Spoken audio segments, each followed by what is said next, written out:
قبر کے متعلق سے ایک بات یہ بھی یاد رکھیے کہ نبی صلی اللہ علیہ وسلم نے بیان کیا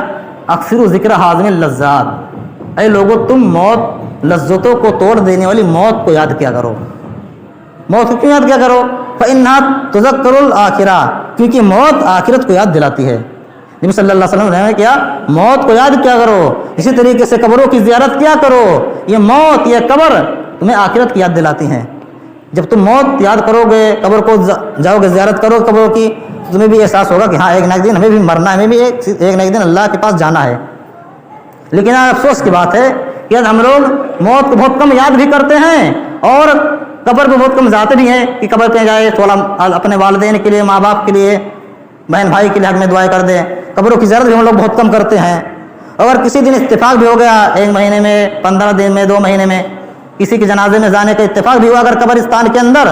تو وہاں جا کر کے کیا کرتے ہیں؟ وہاں توبہ استغفار نہیں کرتے ہیں، اپنے والدین کے حق میں دعائیں نہیں کرتے ہیں، وہاں جا کر کے میٹنگ ہال بنا دیتے ہیں۔ ایسا لگتا ہے جسے ودھان سبھا ہے، میٹنگ ہال ہے، دنیا بھر کی باتیں کرتے ہیں۔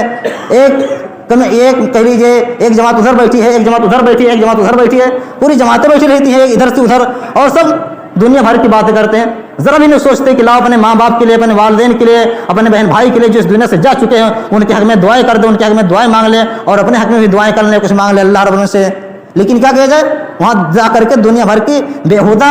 فاس باتیں، بےہودہ باتیں، بے مطلب کی باتیں کرتے رہتے ہیں، اور مسلمان ہونے کے باوجود بھی۔ جبکہ مسلمان کی حالت کیا ہوتی ہے جب وہ ایک مومن بندہ، ایک مسلمان بندہ قبرستان جاتا ہے، قبر کے پاس کھڑا ہو تو اس کی حالت کیا ہوتی ہے، کیفیت کیا ہوتی ہے؟ آئیے حدیث سے معلوم کرتے ہیں۔ ان سبحان رضی اللہ عنہ کان اذا وقفا علی قبر بقا حتی یبل لحیتہ فقیل له تذکر الجنۃ والنار فلا تبکی وتبکی هذا۔ حضرت عثمان بن عفان رضی اللہ عنہ سے روایت ہے، ان کے بارے میں کہا جاتا ہے کہ وہ جب کسی قبر کے پاس کھڑے ہوتے تھے تو رونے لگتے تھے، قبر کے سوالات جواب کو، قبر کے منزل کو یاد کر کے، آخرت کے منزل کو، آخرت کے عذاب کو یاد کر کے رونے لگتے تھے۔ تو ان سے کہا جاتا تھا، جو لوگ تھے وہ پوچھتے تھے اے عثمان تم کیوں رو رہے ہو، جب تمہارے سامنے جنت کا سوال کیا جاتا ہے، جنت کا ذکر کیا جاتا ہے، جہنم کا ذکر کیا جاتا ہے، تو اتنا زیادہ تو نہیں روتے ہو، لیکن قبر کے پاس جب کھڑے ہوتے تو اتنا زیادہ کیوں روتے ہو؟ تو انہوں نے بیان کیا، میں نے نبی صلی اللہ علیہ وسلم سے فرماتے ہوئے سنا ہے، نبی صلی اللہ علیہ وسلم نے فرمایا لوگوں ان القبر اول منزل من منازل الاخرۃ فان نجا منه فما بعد ايسر منه وان لم ينجو منه فما بعد اسود منه۔ کہ نبی صلی اللہ علیہ وسلم نے فرمایا لوگوں آخرت کی منزلوں میں سے قبر یہ سب سے پہلی منزل ہے، جو شخص قبر کے اندر کامیاب ہو گیا وہ آئندہ آگے چل کر بھی کامیاب ہو جائے گا، آگے چل کر کے بھی تمام منزلیں اس کے لیے آسان ہو جائیں گی، اور جو شخص اس قبر کے اندر ناکام ہو گیا، پہلی منزل میں ناکام ہو گیا، وہ شخص آگے چل کر کے بھی ناکام ہو جائے گا، آگے چل کر کے بھی سوال جواب نہیں دے پائے گا، پھنس جائے گا، اس کے لیے اور آگے والی منزلیں اس سے کہیں زیادہ مشکل اور بھیانک ہوں گی۔ تو اس چیز کو میں سوچ کر کے رونے لگتا ہوں۔ تو غور کیجئے، حضرت عثمان بن عفان جو ایک صحابی ہیں، وہ جب ایک قبر کے پاس کھڑے ہوتے ہیں تو اتنا روتے کہ ان کی داڑھیاں بھیگ جاتی ہیں مارے آنسو کے۔ لیکن آج ہماری کیفیت کیا ہے؟ ہم قبر کے ستان جاتے ہیں، ذرا بھی احساس نہیں ہوتا ہے، دنیا بھر کی باتیں چیت کرتے رہتے ہیں،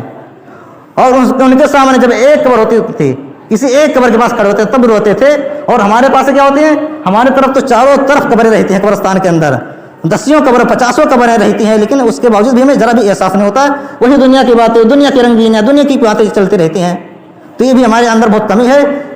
ایسا لگتا ہے کہ جیسے ہمارے دل مردہ ہو چکے ہیں اللہ کے ذکر سے، اللہ کی یاد سے۔ قبرستان جانے کے باوجود بھی ہمارے آنکھوں سے آنسو نہیں آتے ہیں، ہمیں اللہ کا یاد نہیں آتا، ہم اللہ کو یاد نہیں کرتے ہیں، ہمیں آخرت کا یاد نہیں آتا ہے، ہمیں قبر کی منزل کا یاد نہیں آتا، بلکہ دنیا بھر کی باتیں کرتے ہیں۔